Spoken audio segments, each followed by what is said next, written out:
सध्या जिल्हा परिषद आणि पंचायत समिती निवडणुकी आणि आरोप प्रत्यारोप खास करून ऊस दराच्या बाबतीत होते आणि काल पासून आमदार अभिजित पाटील यांनी 100 रुपयाचा हप्ता किंवा वाढीव रक्कम देतो म्हणून आता जाहीर भाषणातून सांगायला सुरुवात केली. कसं बघता याच्याकडे? मुळात पुन्हा फसवण्याचं नवीन नाटक ह्या अभिजित पाटलांनी सुरू केले. त्यानं 3500 जाहीर केलेला होता, त्यातले 500 द्यायचे राहिलेले, त्याच्यासाठी त्याला लोकांनी निवडून दिलं आणि आता 100 देऊन काय साध्य करणार आहे? उरलेले 400 कधी देणार आहे? आमची तर अपेक्षा अशी होती की निदान ह्या इलेक्शनमुळं घाबरून ते 500 रुपये देईल, पण तरीसुद्धा मतदारांची पुन्हा फसवणूक केली. 100 रुपये देऊन पूर्णपणे मतदारांची फसवणूक करण्याचा उद्योग ह्या माणसाने चालवलेला आहे. सगळीकडे लबाड्या करणे, खोटं बोलणे आणि रिटून बोलायचा प्रयत्न करणे. पण आता जनता ह्या सगळ्या गोष्टी लोकांच्या लक्षात आल्यात. ही लबाडी फार दिवस चालणार नाही आणि त्यांनी 100 नाही, आमचं आव्हान आहे 500 रुपये जी लोकांना दिलेत आणि लोकांची फसवून मतं घेतलेत, हे 3500च द्यायला पाहिजे. आता खरं तर 100 रुपये दिलेत आणि उलट आव्हान केलंय तुम्हाला की ते 600 जे आहेत ते सुद्धा तुम्ही आता द्यायला पाहिजेत असं सभेतून सांगितलं जातं. मुळात बरं का, त्याच्या सांगण्याला काही अर्थ नाही. त्याच्या सांगण्यापेक्षा त्यानं जी जाहीर केलंय ती द्यायला पाहिजे.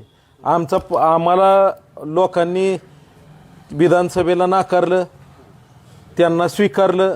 कशासाठी स्वीकारलं? या 3500साठी स्वीकारलं. मग 3500 त्यानं जाहीर केला आहे, 3500 द्यायला नको? म्हणजे ज्या लोकांनी त्याला मतं दिली त्या लोकांचा पण अपमान आहे. मुळात हा ऊस तर मतदारसंघातला नेतच नाही आणि गेल्या वर्षी त्यानं गाळप मुद्दामून कमी केलं. त्याची क्षमता कारखान्याची ह्या वर्षी जेवढी होती तेवढीच गेल्या वर्षी होती, कारण त्यानं पैसेही त्या मशिनरीसाठी थोडा खर्च केलेला होता. तरी गेल्या वर्षी त्यानं जाणीवपूर्वक गाळप कमी केलं, कारण 3500 द्यायची पाळी आली.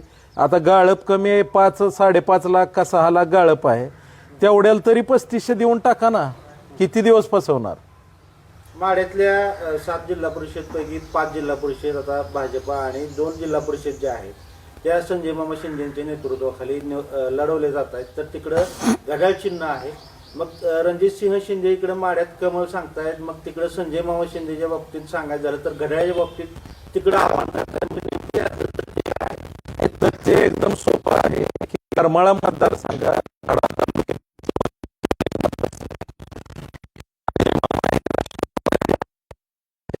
तालुक्यामध्ये अधिकृत भारतीय जनता पार्टी आणि संजय मामा यांची युती झालेली आहे आणि त्याच्यामुळे त्यांच्या ह्या मतदारसंघामध्ये जी काय उमेदवार असतील त्याचा ते प्रचार करत असतील. त्यात चुकीचं काय?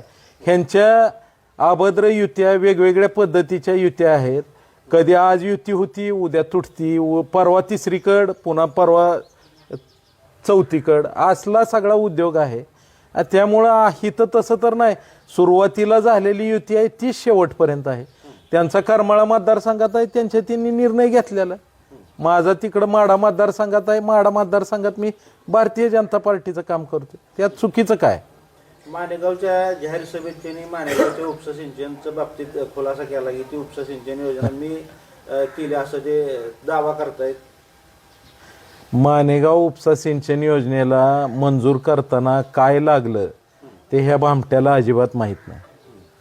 ह्याला सवय अशी लागली, कुठं तर काय चाललेलं बघायचं आणि त्याचं लगेच समोर सांगायचं.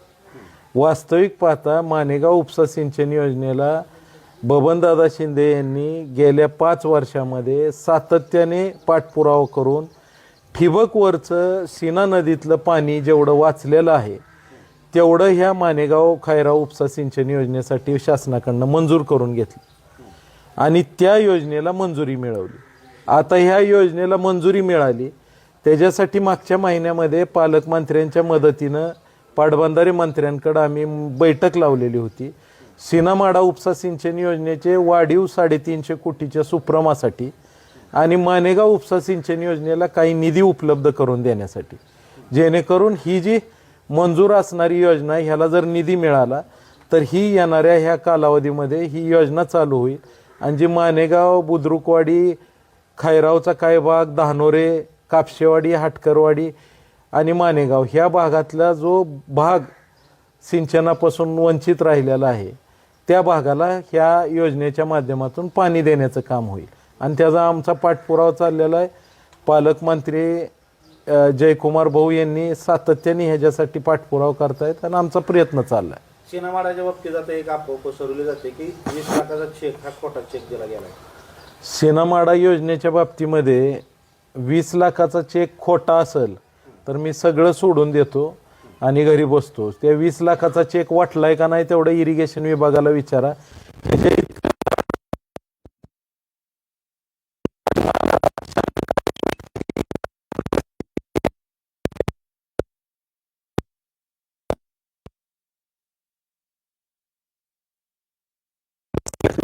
काय कामाचं कुठल्या कळत नाही काय नाही, उगं काही येऊन बडबड करणे आणि अशा पद्धतीनं हे लोकांचे प्रश्न सुटू शकणार नाही.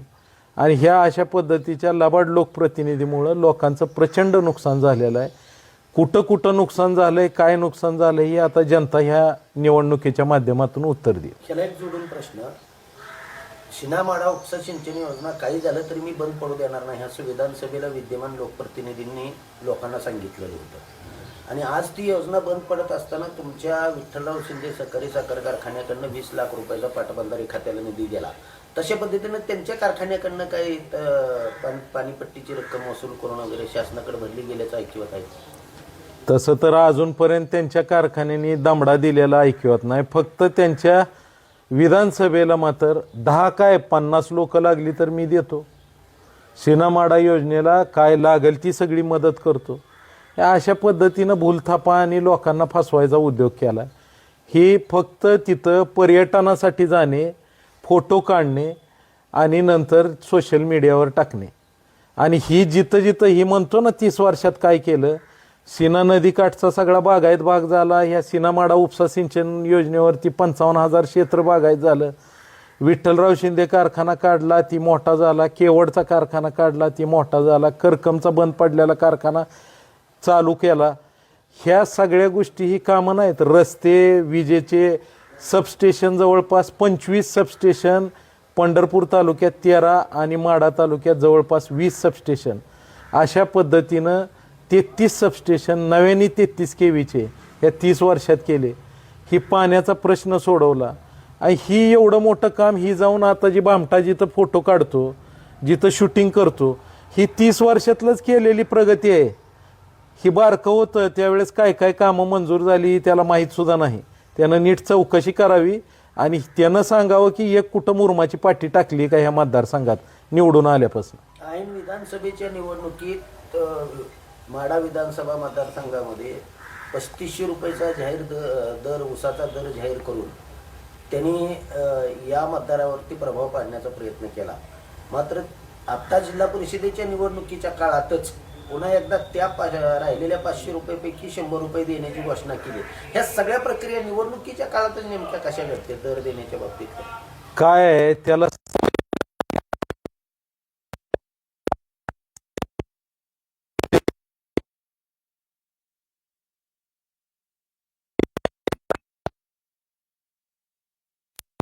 आम्ही जाहीरपणे आवाहन केलं की त्यानं 3500 दिला पाहिजे.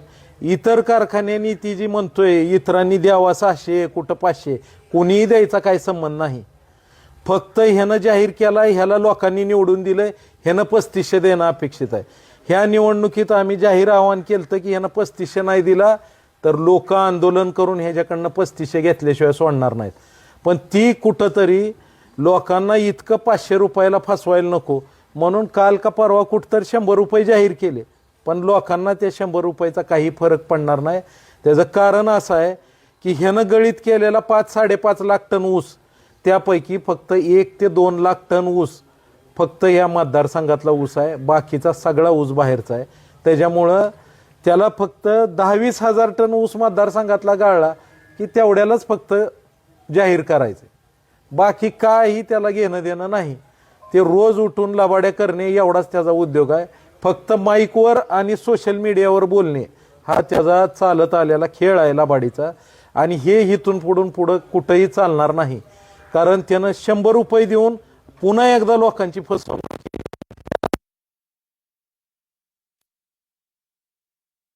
भैयासाहेब एक जर सांगितलं तर साधारणतः जे आहे तो पंचायत समिती आणि जिल्हा परिषदचे जे निवडणूक आहेत यामध्ये साधारणतः प्रत्येक सभेमध्ये ऊसाचाच मुद्दा पुढे केला जातो, कारण स्थानिक स्वराज्य संस्थेची निवडणूक आहे तर याकडे आरोग्य असेल, जेवण असतील, रस्ते असतील, ह्या विकासावर बोलण्यापेक्षा ऊसावरच का बोललं जातं? मुळात हे स्थानिक स्वराज्य संस्थेची निवडणूक कुठल्या मुद्द्यासाठी आहे ह्या भामट्याला माहीत नाही. हे काय झालंय, ही चुकून लोकांना फसवल्यामुळं लोक फसलेले आहेत. पण वास्तविक पाहता ह्याला ही निवडणूक कशासाठी आहे, काय काम करावं लागतं, ह्या कुठल्याही गोष्टीचं गांभीर्य नाही. ह्या माणसाला साधं ग्रामपंचायतीचं सरपंच होता आलं नाही. बरं नसं नका, लोकांनी निवडून दिलंय, पण कुठल्याही गोष्टीचं त्याला गांभीर्य नसल्यामुळे ती अशा पद्धतीच्या गोष्टी बोलतोय. आणि दुसरं महत्त्वाचं, ह्या स्थानिक स्वराज्य संस्थेच्या निवडणुकीच्या माध्यमातून ग्रामीण भागातले आणि गावचे लोकांचे, गावातल्या स्मशानभूमीचा विकास असेल, लोकातल्या गावातल्या प्राथमिक शाळा जिथं सामान्य कुटुंबातली लेकरं शिकतात त्या शाळांचा विकास असेल, त्यानंतर गावातल्या अंतर्गत रस्त्याची कामं असतील, लोकांच्या आरोग्याचा विषय असेल, जनावरांच्या व्यवस्थापनेचा पशुसंवर्धन विभागाच्या माध्यमातून या जिल्हा परिषदेतून जनावरांच्या लसीकरणाचा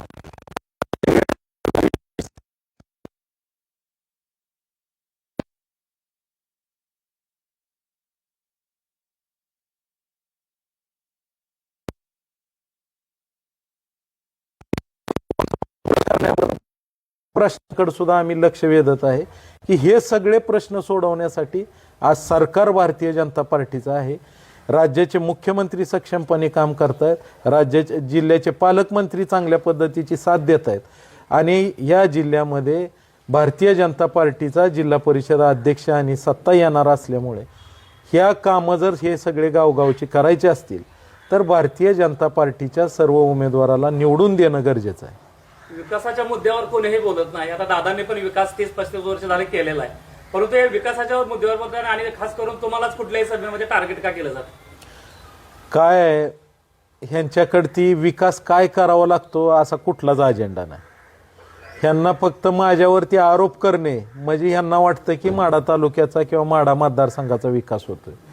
पण एवढ्या लोकांनी त्याला मतदान केलंय, त्या लोकांच्या काय अडचणी आहेत, कोणाला पाणी मिळतंय का, कोणाला मिळत नाही का, ही सीनामाडा योजना कशा पद्धतीनं चालती, ह्याला काय करावं लागतंय, ह्याच्या दुरुस्त्या आहेत, ह्याला चालवावं लागतंय. ती सीनामाडा योजना गेले 10 ते 15 दिवस झालं बंद चालू आहे, गेले 4 दिवस झालं बंद आहे. कारखान्याची लोक त्या ठिकाणी जाऊन वेल्डिंग करतायत, त्या ठिकाणी मोटरी पंपाचं जे घोटाळा आहे 3च्या वर मोटरी चालू होत नाहीत, ते दुरुस्तीचं काम चालू आहे. आज सगळी त्याची दुरुस्ती होऊन 9च्या 9 पंप चालू होऊन सीनामाडा योजना पूर्ण क्षमतेने चालू होती. ही ह्याला माहीत आहे का? ह्याला फक्त जाऊन फोटो काढायला सांगा. ती पूर आला, पुरात काम केलं का, त्या ठिकाणी त्याचे कॅमेरामन आणि ती ह्यानं उतरून फक्त रील काढले, फोटो काढले. पुरात तुम्ही त्या सीना नदीकाठच्या लोकांना जाऊन विचारा काय परिस्थिती आहे. ही भामटा त्यावेळेस कुठं आलता का? ज्यावेळेस मुख्यमंत्री आले त्यावेळेस पुढं करायला आला. काम काय केलं? काम शून्य. आणि त्याच्यामुळं ह्यांना आमच्यावरती टीका करणे आणि लोकांमध्ये वेगळं काय तर नॅरेटिव्ह पुन्हा सेट करता येतंय का, खोटं नॅरेटिव्ह सेट करता येतंय का, ह्याचा त्यांचा केविलवाणी प्रयत्न आहे. पण या जनतेला सगळ्या गोष्टी लक्षात आलेल्या आहेत. खरं तर एका साईडला ज्या गेल्या निवडणुकीत कल्याणराव काळेजी दादांच्या समोर विरोधक म्हणून उभे राहिले होते, त्यांचेच आज बंधूंच्या मिसेस वाकरे गटात उभे आणि गणेश पाटील इथं उभे. खरं तर तो एकमेकांचा विरोध त्यावेळेस होता आणि आता हे दोघे एकमेकांचा प्रचार करतायत. त्यांचं कसं चाललंय राजकारण अशा पद्धतीनं कालच्या शेवटच्या विजय संकल्प सभेत त्यांनी तुमच्यावरती आरोप केला.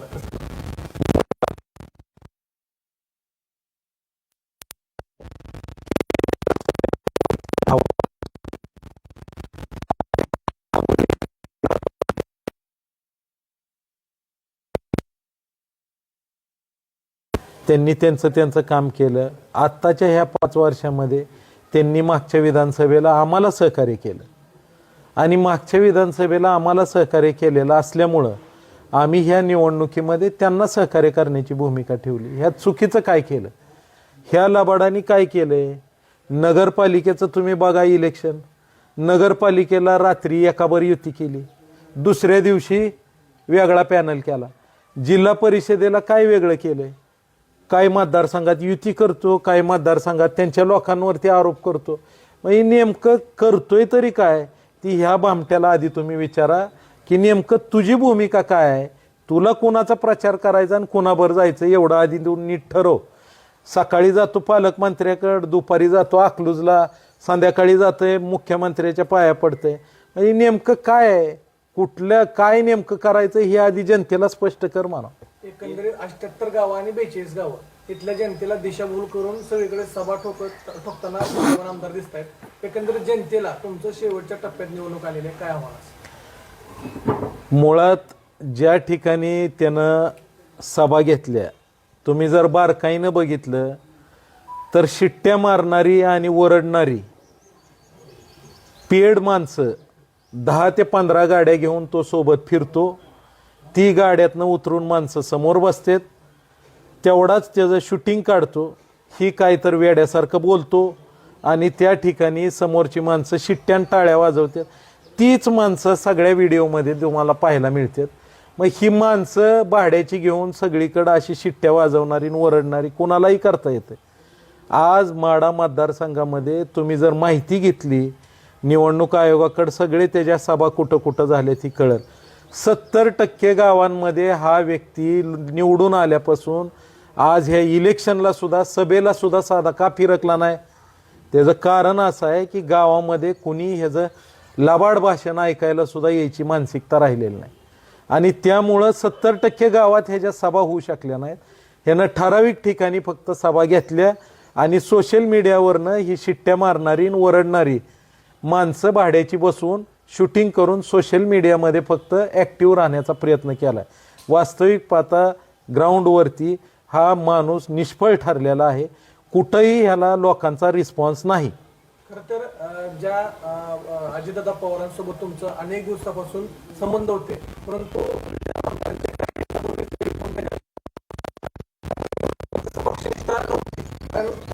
संबंध शरदचंद्रजी पवार साहेब यांच्या पक्षासोबत आले, परंतु आता त्यांच्यासोबत आल्यानंतर काल शेवटच्या सभेत तुमचं मत हे अजितदादांना श्रद्धांजली असं आव्हान प्रत्येक मतदारसंघात केलं जात आहे, परंतु तुमची सुद्धा नाळ त्या ठिकाणी अजितदादा सोबत होती. या संदर्भात काय सांगा? कसं आहे, अजितदादा अतिशय चांगलं काम करणारे, डॅशिंग काम करणारे नेते होते. हे राज्याचे उपमुख्यमंत्री होते. त्यांचा कालावधी अतिशय चांगल्या पद्धतीनं त्यांनी कामं करण्यामध्ये घालवलेला आहे. त्यांच्या दुर्दैवी घटनेनंतर सबंध राज्यावरती ही शोककळा पसरलेली होती आणि हे नाकारून चालत नाही. पण राहता राहिला विषय अभिजित पाटलाचा. अभिजित पाटलाची निष्ठा नेमकं त्याच्या जवळच्या कार्यकर्त्यांवरती तरी आहे का, हे सगळ्यात मोठं प्रश्नचिन्ह आहे. ज्यांनी अभिजित पाटलाला मदत केली कारखान्याला, निवडणुकीत, विधानसभेला, त्या लोकांची काय अवस्था आहे ही थोडं मागं वळून बघा. त्यांच्या कारखान्यावरती गोड बोलून तज्ज्ञ संचालक म्हणून काही मंडळी घेतली, त्यांना सुद्धा कमी केलं. कशासाठी? आता नवीन लोकांना गाजर दाखवायसाठी नवीन लोक त्याच्यामध्ये आता तज्ज्ञ संचालक म्हणून घ्यायचे. म्हणजे अशा पद्धतीनं हा व्यक्ती लोकांना वापरून सोडून देतो, त्याची फक्त पोळी भाजून घेतो, वाटेल त्या पक्षात जाऊन कुणाचीही भाषणं करतो, कुठल्याही पुढाऱ्याला जाऊन भेटतो, काहीही उद्योग करतो आणि ही मात्र लोकांना प्रश्न विचारतो. ह्याला एक गोष्ट समजली पाहिजे की नेमका ही आहे तरी नेमका कुणाचा, ही लक्षात घ्या. ही दड जनतेचा नाही, ही दड कुठल्या पक्षाचा नाही. कुठंही जातो त्याच्या मागं असणाऱ्या लोकांना फसवतो आणि अशा पद्धतीचं ह्याचा सगळा कारभार आहे. त्यामुळे ह्या माणसाला माझ्यापेक्षा जास्त जनतेने ओळखून सोडलेलं आहे. अमेरिकेतून माजी आमदार बबनराव शिंदे यांनी झेडपी आणि पंचायत समितीच्या निवडणुकीला मतदान करण्याचं आवाहन केलंय.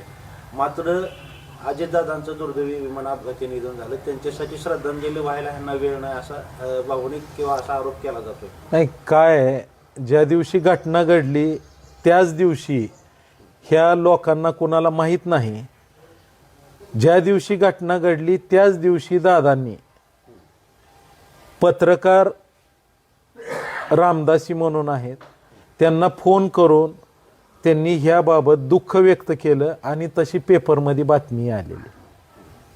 त्यांना कुठल्या यूट्यूबवाल्यांनी विचारलं नसेल कदाचित, किंवा कुठल्या इलेक्ट्रॉनिक मीडियावाल्यांनी विचारलं नसेल, त्यामुळं त्या ठिकाणी त्यांची प्रतिक्रिया आली नसेल.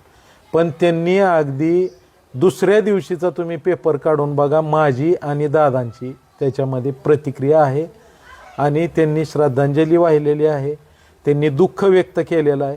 ह्या भामट्याला कुठंच काय दिसत नाही, ह्या भामट्याला फक्त त्याला जी दिसतं ते असंच जग चाललंय असं वाटतं. पण मला या निमित्ताने सांगायचं आहे की अरे बाबा, जगात बऱ्याचशा गोष्टी आहेत, सगळी ईडी नाही ती आणि सगळी लबाड नाही ती तुझ्यासारखी, त्याच्यामुळं जरा सुधरून वाग, आता तरी सुधर.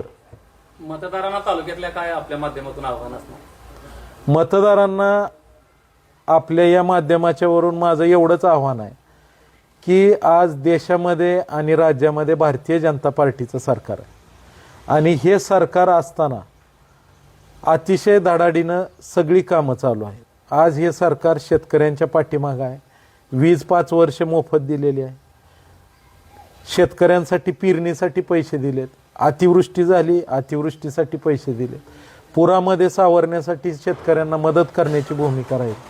आणि हे सरकार सगळ्यांच्या पाठीमागं उभं राहण्याचं काम करतंय. या राज्याचे मुख्यमंत्री, या जिल्ह्याचे पालकमंत्री अतिशय सक्षमपणे सगळ्या जनतेच्या पाठीमागं ठाम आहेत.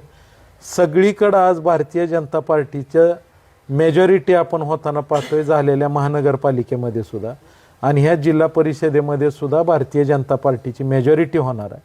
आणि म्हणून माझं जनतेला या आपल्या माध्यमातून आव्हान एवढंच आहे की आपल्या भागाचा जर विकास करून घ्यायचा असेल तर भारतीय जनता पार्टीच्या उमेदवाराला आपण चांगल्या बहुमताने निवडून देणं गरजेचं आहे. कारण आपला जो राहिलेला विकास आहे त्याला गती द्यायची असेल, ते जर प्रश्न सोडवायचे असतील तर आपण भारतीय जनता पार्टीच्या कमळ या चिन्हावरच्या सगळ्या उमेदवाराला निवडून दिलं पाहिजे. एवढंच माझं सर्व जनतेला या निमित्ताने आव्हान आहे. नमस्कार.